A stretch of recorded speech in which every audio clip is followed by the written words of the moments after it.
بسم اللہ الرحمن الرحیم۔ السلام علیکم۔ اس آڈیو میں ہم کتاب جواہر البحار کو آگے کنٹینیو کریں گے۔ اس سے پہلے اگر آپ نے سبسکرائب نہیں کیا تو سبسکرائب کر لیں اور بیل آئیکن پریس کر دیں۔ تو شروع کرتے ہیں۔ معجزات ولادت۔ قاضی ایاز رحمۃ اللہ علیہ فرماتے ہیں کہ آپ کی ولادت مقدسہ کے وقت جو نشانیاں اور خرق عادت باتیں دیکھی گئی ہیں، جیسا کہ آپ کی والدہ ماجدہ اور جو افراد وہاں موجود تھے انہوں نے عجائب بیان کیے ہیں کہ ولادت کے بعد آپ کا آسمان کی جانب ٹکٹکی لگا کر دیکھنا اور وہ نور جو آپ کی والدہ ماجدہ رضی اللہ تعالیٰ عنہا نے بوقت ولادت آپ کے ساتھ نکلتے دیکھا، حتیٰ کہ اس کی روشنی میں بصرہ کے محلات نظر آ گئے تھے، جیسا کہ امام احمد اور بیہقی نے حضرت ارباز بن ساریہ اور ابو امامہ رضی اللہ تعالیٰ عنہما سے روایت کی ہے، اور جو عثمان بن ابی العاص رضی اللہ تعالیٰ عنہ کی والدہ نے آپ کی ولادت کے وقت ستاروں کو آتے ہوئے اور نور کو ظاہر ہوتے ہوئے دیکھا، حتیٰ کہ اس نور کے وقت اور کچھ نظر ہی نہیں آتا تھا۔ اور حضرت عبد الرحمن بن عوف کی والدہ جو آپ کی دائیہ تھی، ان کا بیان ہے کہ جب رسول اللہ صلی اللہ تعالیٰ علیہ وسلم اس دنیا پر جلوہ افروز ہوئے اور میرے ہاتھوں میں دیے گئے تو میں نے کسی کہنے والے کی آواز سنی جو کہہ رہا تھا کہ اللہ تعالیٰ آپ پر رحم فرمائے۔ اس وقت میرے لیے مشرق و مغرب روشن ہو گئے، حتیٰ کہ میں نے روم کے محلات دیکھ لیے۔ اسی طرح آپ کو دودھ پلانے والی حلیمہ سعدیہ اور ان کے خاوند نے جو آپ کی برکتیں دیکھیں کہ ان کے دودھ کا جوش مارنا، ان کی بوڑھی اونٹنی کا دوبارہ دودھ دینے لگنا، ان کی بکریوں کا بہت بڑھ جانا، آپ کا تیزی سے نوجوان ہو جانا اور حسین نشو و نما پانا معروف ہے۔ نیز آپ کی پیدائش کے وقت جو عجائبات ظاہر ہوئے، جیسا کہ بیہقی نے روایت کی ہے، اس کے علاوہ کسرا کے محلات کا تزلزل میں آ جانا اور ان کے کنگروں کا گر پڑنا، بحیرہ تبریہ کا خشک ہو جانا، آتش کدہ فارس کی آگ کا بجھ جانا جبکہ 1000 سال سے وہ بجھی نہیں تھی، اور یہ کہ سید المرسلین صلی اللہ تعالیٰ علیہ وسلم بچپن میں جب اپنے چچا ابو طالب اور ان کی اولاد کے ساتھ کھانا کھاتے تو سب سیر ہو جاتے، اور جب وہ آپ کی عدم موجودگی میں کھانا کھاتے تو سب بھوکے رہ جاتے۔ ابو طالب کی اولاد جب سو کر صبح اٹھتی تو ان کے بال بکھرے ہوئے ہوتے، لیکن رسول اللہ صلی اللہ تعالیٰ علیہ وسلم جب بیدار ہوتے تو گیسوئے مبارک گویا شانہ کیے ہوئے، چہرہ خوشبودار اور آنکھیں سرمگی ہوتی۔ ام ایمن رضی اللہ تعالیٰ عنہ جو آپ کی خدمت کرنے والی تھی، ان کا بیان ہے کہ میں نے رسول اللہ صلی اللہ تعالیٰ علیہ وسلم کو کبھی بھوک اور پیاس کی شکایت کرتے ہوئے نہیں سنا۔ آپ کے معجزات سے آسمانی آگ اور شعلوں کے گرنے کی بندش اور شیطانوں کے چوری کرنے کے راستوں کا ختم ہونا بھی ہے۔ اللہ تعالیٰ نے آپ کو یہ خصوصیت مرحمت فرمائی کہ بتوں سے عداوت اور امور جاہلیت سے نفرت آپ کی فطرت میں شامل فرما دی، حتیٰ کہ سطر یعنی جسم ڈھانپنے کے بارے میں آپ کی حالت یہ تھی، جیسا کہ مشہور خبر ہے جب خانہ کعبہ کی تعمیر ہو رہی تھی، جیسا کہ بخاری و مسلم نے حضرت جابر رضی اللہ تعالیٰ عنہ سے روایت کی ہے کہ اس دوران میں جب رسول اللہ صلی اللہ تعالیٰ علیہ وسلم کے آزار مبارک کو آپ کے کندھے پر رکھ دیا گیا تو بوجہ حیا آپ زمین پر گر پڑے، یہاں تک کہ اسے واپس کیا گیا۔ آپ کے چچا حضرت عباس رضی اللہ تعالیٰ عنہ نے پوچھا کہ تمہیں کیا ہو گیا تھا؟ آپ نے فرمایا میں ننگا ہونے سے منع کیا گیا ہوں۔ اللہ تعالیٰ کا آپ پر سفر میں بادلوں سے سایہ کرنا، جیسا کہ ترمذی اور دیگر کتب حدیث میں ہے، اور حضرت خدیجہ رضی اللہ تعالیٰ عنہ کی روایت میں ہے کہ انہوں نے اور ان کی برادری کی کتنی ہی عورتوں نے دیکھا کہ جب آپ شام کی جانب سے آئے تو 2 فرشتوں نے آپ پر سایہ کیا ہوا تھا۔ حضرت خدیجہ رضی اللہ تعالیٰ عنہ نے اپنے غلام میسرہ سے اس کا تذکرہ کیا تو اس نے جواب دیا کہ میں تو اس قسم کے تعجب خیز واقعات اسی وقت سے دیکھ رہا ہوں جب سے ان کا ہم سفر ہوا تھا۔ روایت کی گئی ہے کہ جب آپ حلیمہ سعدیہ رضی اللہ تعالیٰ عنہ کے پاس رہتے تھے تو انہوں نے بادل کو آپ کے اوپر سایہ کرتے دیکھا۔ اس کی روایت آپ کے رضائی بھائی دودھ شریک بھائی نے بھی کی ہے۔ روایت کی گئی ہے کہ اعلان نبوت سے پہلے آپ کسی سفر میں ایک خشک درخت کے نیچے آرام فرما ہوئے تو اس درخت کے ارد گرد سبزہ نمودار ہو گیا اور وہ درخت بھی سرسبز ہو کر لہلہانے لگا اور دیکھتے ہی دیکھتے اس کی شاخیں پھیل کر لٹکنے لگیں یہاں تک کہ وہ خوب سایہ دار ہو گیا۔ دوسری روایت میں یہ لفظ ہیں کہ اس نے آپ پر اچھی طرح سایہ کر دیا۔ یہ جو عام مشہور ہے کہ رسول اللہ صلی اللہ تعالیٰ علیہ وسلم کا سایہ سورج اور چاند کی روشنی میں بھی نہیں ہوتا تھا، کیونکہ آپ سرتابہ نور ہی نور تھے اور مکھی کی یہ مجال نہیں تھی کہ کبھی بھی وہ آپ کے جسم اطہر یا آپ کے کپڑوں پر بیٹھے۔ جیسا کہ حدیث میں مذکور ہے، آپ کے معجزات میں سے یہ بات بھی ہے کہ آپ کو تنہائی پسند رکھا گیا اور وحی آنے یعنی قرآن کریم نازل ہونے تک آپ کی یہی کیفیت رہی، جیسا کہ صحیحین میں مذکور ہے۔ اور بخاری و مسلم میں بھی یہ موجود ہے کہ آپ کو وصال کی خبر دی گئی اور بتا دیا گیا کہ اب مالک حقیقی کی بارگاہ میں واپس پہنچنے کا وقت نزدیک آ گیا ہے۔ یہ بھی آپ کو بتا دیا گیا تھا کہ روضہ اطہر مدینہ منورہ میں ہوگا اور ہوگا بھی آپ کے شانہ اقدس کے اندر، آپ کے کاشانہ اقدس کے اندر، نیز یہ کہ آپ کے دولت قدے اور مقدس منبر کے درمیان کی جگہ جنت کے باغوں میں سے ایک باغ ہے۔ جب آپ کے وصال کا وقت قریب آیا تو باری تعالیٰ شانہ نے دنیا میں رہنے اور رحلت فرمانے میں اختیار دیا تھا کہ کسی ایک چیز کو اختیار کر لیا جائے۔ آپ نے آخرت کو پسند کیا اور فرمایا اللہم رفیق الاعلی، اللہ تعالیٰ سب سے اعلیٰ ساتھی ہے۔ یہی آپ کے آخری کلمات ہیں، ان کے بعد پھر کلام نہیں فرمایا۔ بوقت وصال کے واقعات امام شافعی رحمۃ اللہ علیہ نے اپنی سنن میں ذکر کیے ہیں۔ ان میں سے ملائکہ کا نماز جنازہ کی جگہ صلاۃ والسلام پڑھنا، ملک الموت کا اجازت لے کر حاضر بارگاہ ہونا، حالانکہ آپ سے پہلے ملک الموت نے کسی سے اجازت نہیں لی۔ بوقت غسل ملائکہ کی جانب سے یہ آواز آنا کہ آپ کی قمیض مبارک کو نہ اتارو۔ صحابہ کرام نے اس آواز کو سنا، لیکن ایسا کہنے والا نظر کوئی بھی نہ آیا۔ یہ بھی روایت ہے کہ وصال کے بعد حضرت خضر علیہ السلام اور ملائکہ نے اہل بیت اطہار سے یوں اظہار تعزیت کیا: اے نبی کریم صلی اللہ تعالیٰ علیہ وسلم کے گھر والوں، تم پر سلامتی ہو اور اللہ کی رحمت اور اس کی برکتیں۔ بے شک دنیا سے رخصت ہونے والے ہر شخص کا وارث خدا ہے، وہی ہر مصیبت میں تسلی دیتا ہے اور وہی نقصان کو پورا کرنے والا ہے۔ تم خدا سے ڈرتے رہو، اسی سے امید رکھو، کیونکہ اصلی مصیبت زدہ وہی ہے جو ثواب سے محروم رہ جائے۔ اسے بہقی نے دلائل النبوت میں روایت کیا ہے۔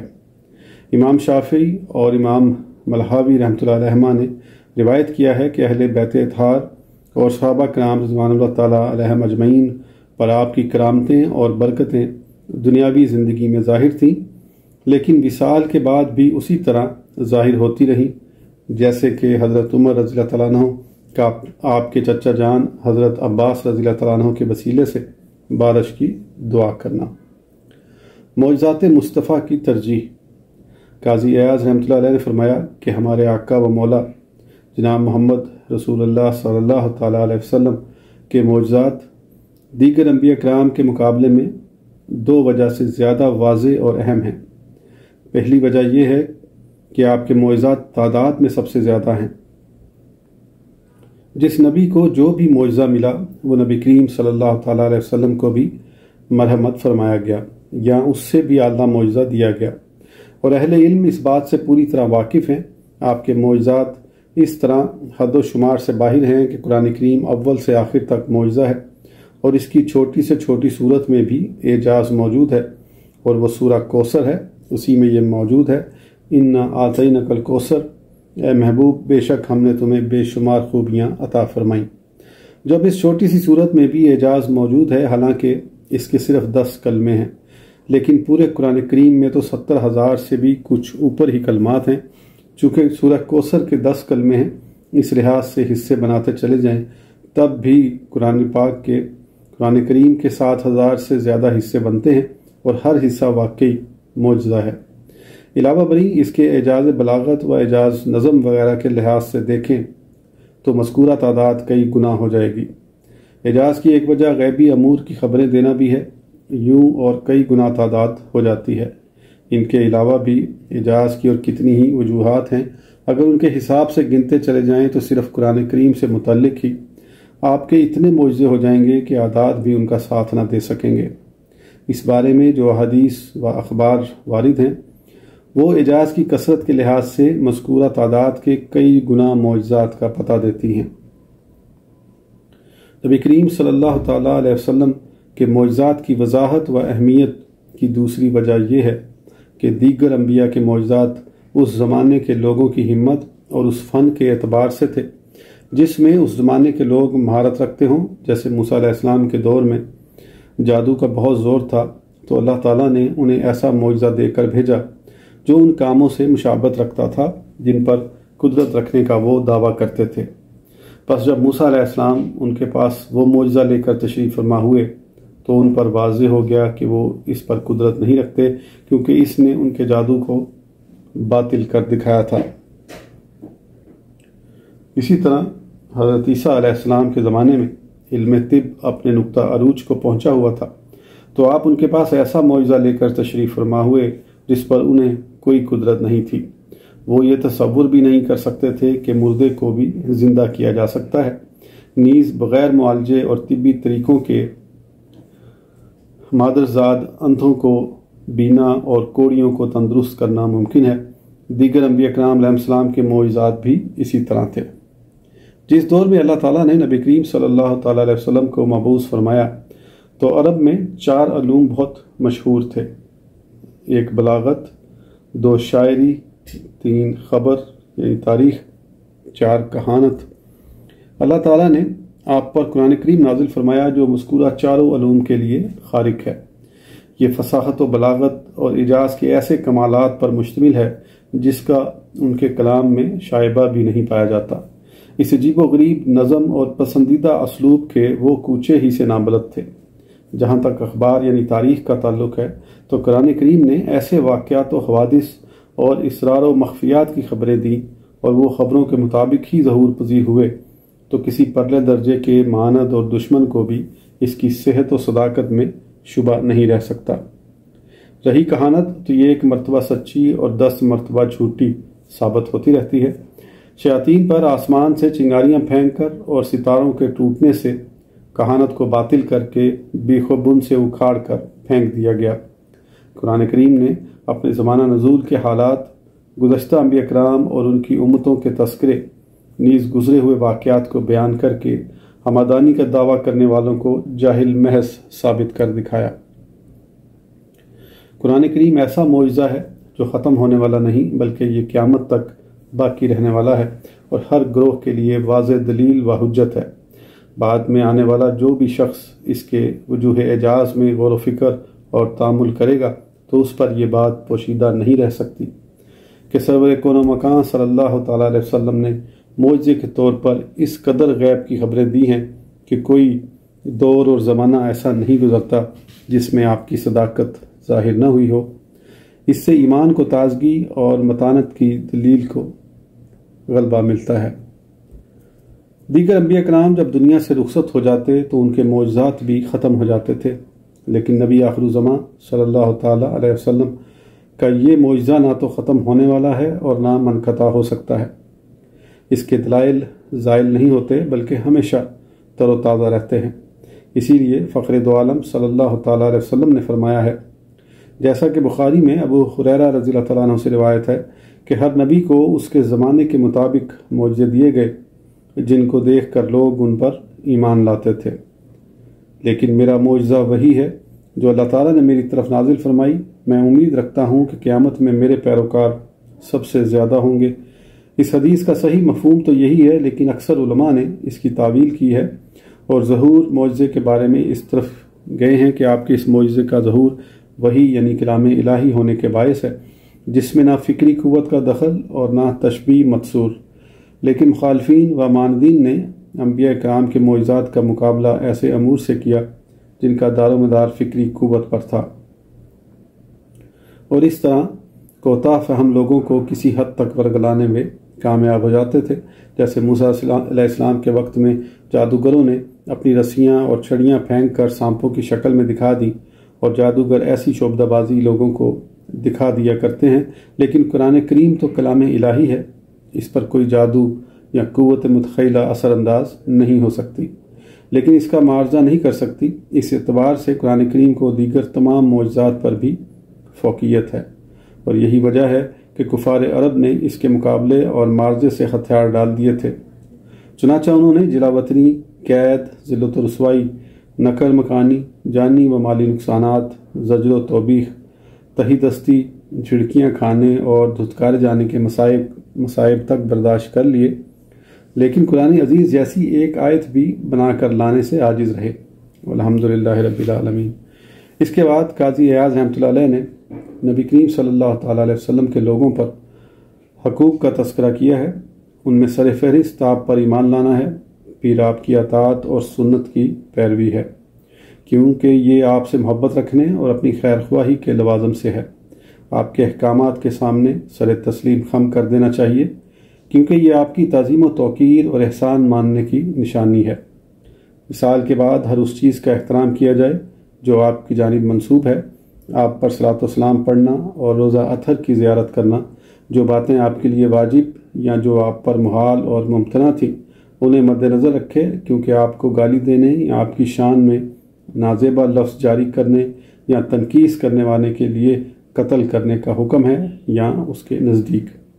اس فصل کا اختتام اس بیان پر ہوا ہے کہ آپ کے اہل بیت اطہار، ازواج مطہرات اور صحابہ کرام کو گالی دینا یا ان کی تنقیص کرنا حرام ہے، اور ایسا کرنے والا ملعون ہے۔ قصہ مختصر، قاضی ایاز رحمۃ اللہ علیہ نے کتاب الشفاء میں فخر دو عالم صلی اللہ تعالیٰ علیہ وسلم کے فضائل و معجزات اور دیگر احوال ایسی شرح و بسط سے بیان فرمائے ہیں جن پر مطلع ہونے اور نفع حاصل کرنے سے کوئی مسلمان مستغنی نہیں۔ کتاب الشفاء اس موضوع پر عدیم النظر کتاب ہے جس کی مقبولیت پر امت محمدیہ کا اتفاق ہے۔ اس کی یہ امتیازی خصوصیت ہے کہ فضائل مصطفیٰ پر سب سے پہلے لکھی گئی، اگرچہ مواہب لدینیہ بھی اس باب میں یکتا ہے کیونکہ اس میں بیانات زیادہ شرح و بسط سے ہیں، لیکن یہ امتیاز پھر کتاب الشفاء ہی کو حاصل ہے کہ وہ اس میدان کی سب سے پہلی کتاب ہے۔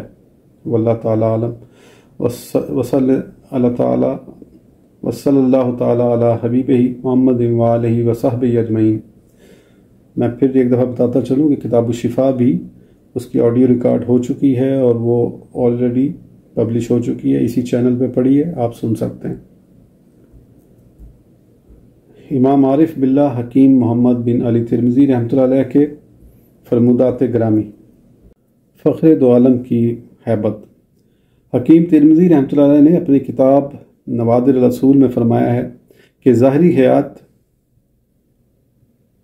اور بعد وفات فخر دو عالم صلی اللہ تعالیٰ علیہ وسلم کی جو ہیبت کی تاثیر دلوں میں تھی اور ہے، اس کتاب کی 136ویں اصل کا عنوان اور موضوع یہی ہے۔ حضرت انس رضی اللہ تعالیٰ عنہ فرماتے ہیں کہ جب اس رونق آرائے گیتی نے مدینہ منورہ میں قدم رنجہ فرمایا تو آپ کی ضیاباریوں سے مدینہ الرسول کی ہر شے جگمگا اٹھی، اور جس روز آپ نے وفات پائی تو مدینہ طیبہ کی ہر ایک چیز کو غم و الم کے اندھیرے نے گھیر لیا۔ آپ کو قبر انور کے سپرد کر دینے کے بعد ہم نے ابھی اپنے ہاتھوں کو جھاڑا بھی نہیں تھا کہ اپنے ہوش و حواس کھو بیٹھے۔ رسول اللہ صلی اللہ تعالیٰ علیہ وسلم نور تھے جنہوں نے اپنی ضیاء پاشیوں سے دونوں جہانوں کو جگمگا رکھا ہے، جیسا کہ اللہ تعالیٰ نے فرمایا ہے کہ اے محبوب، ہم نے تمہیں حاضر و ناظر، خوشخبری دینے والا، ڈر سنانے والا، اللہ کے حکم سے اس کی جانب بلانے والا اور روشن سورج بنا کر بھیجا ہے۔ آپ کی نورانیت ہی سے کونین میں اجالا ہے۔ جب آپ کسی راستے سے گزرتے تو اس گزرگاہ کی فضا معطر ہو جاتی، حتیٰ کہ ہر آنے جانے والے کو معلوم ہو جاتا کہ رسول اللہ صلی اللہ تعالیٰ علیہ وسلم کا اس راستے سے گزر ہوا ہے۔ اسی لیے تو یہ کوچہ بسا ہوا ہے۔ آپ ایسے طاہر اور طیب تھے کہ باری تعالیٰ شانہ نے آپ کو اسلاب اور ارحام میں بھی پاک صاف رکھا، اور بچپن، نوجوانی اور بڑھاپے میں بھی، یہاں تک کہ نبوت جیسی اعلیٰ ترین طہارت کے ساتھ آپ کی تقدیس فرمائی۔ آپ کو قرب خاص کا شرف مرحمت فرمایا، گلشن کائنات کا معطر گلے سر سید بنایا اور بزرگی کا جامہ پہنایا۔ پس جس خوش نصیب کا دل اس نور کی بدولت کھول دیا اور چشم بصیرت عطا کر کے اللہ تعالیٰ نے اس کو اپنے حبیب کی بزرگی اور رانائی اسے دکھا دی تو اس پر واضح ہو جاتا ہے کہ آپ کی رویت تو دلوں کی شفا اور امراض کی دوا ہے۔ تندرست دل والا آپ کی رویت سے فیضاب ہوئے بغیر نہیں رہتا، سوائے اس کے جس کے دل پر اللہ تعالیٰ نے مہر لگا دی ہو اور اس کی سماعت و بصارت پر پردہ پڑا ہوا ہو۔ اسی حقیقت کو اللہ رب العزت نے اپنے کلام معجز نظام میں یوں بیان فرمایا ہے، وَتَرَاهُمْ يَنْظُرُونَ إِلَيْكَ وَهُمْ لَا يُبْصِرُونَ، اور تو انہیں دیکھے کہ وہ تیری طرف دیکھ رہے ہیں اور انہیں کچھ بھی نہیں سوچتا۔ نبی کریم صلی اللہ تعالیٰ علیہ وسلم کی ہیبت، وقار، جلال اور طہارت لوگوں کے قلوب و نفوس کے درمیان ایک دیوار تھی۔ آپ کی ہیبت اور بزرگی کے پیش نظر آپ کی اطاعت اور فرما برداری پر مجبور ہو جاتے تھے، کیونکہ انہیں بصورت دیگر حیا محسوس ہوتی تھی۔ آپ میں نورانیت، شیریں کلامی اور محبت جمع تھی۔ زمین کے جس ٹکڑے کو آپ کی قدم بوسی کا شرف حاصل ہوتا وہ آپ کی نورانیت سے رشک کمر ہو جاتا، شیریں کلامی کا گہورہ کہلانے لگتا اور آپ کی ہیبت سے وہاں کے جوہر مسترد ہو جاتے تھے۔ جب فخر دو عالم صلی اللہ تعالیٰ علیہ وسلم پردہ فرما گئے تو اس سراج کائنات کے ساتھ اس کی حقیقی روشنی بھی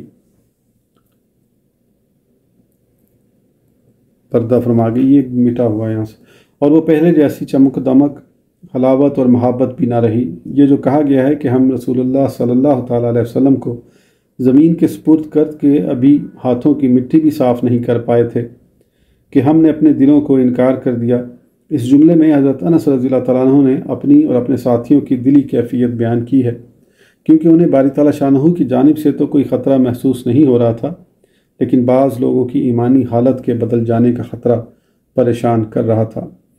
رسول اللہ صلی اللہ تعالیٰ علیہ وسلم در حقیقت اللہ تعالیٰ کی نشانیوں میں سے ایک بہت بڑی نشانی تھے، جس نے آپ کو پہچانا اور آپ کی معرفت اس طریق سے اس کے اندر متمکن ہو گئی ہو۔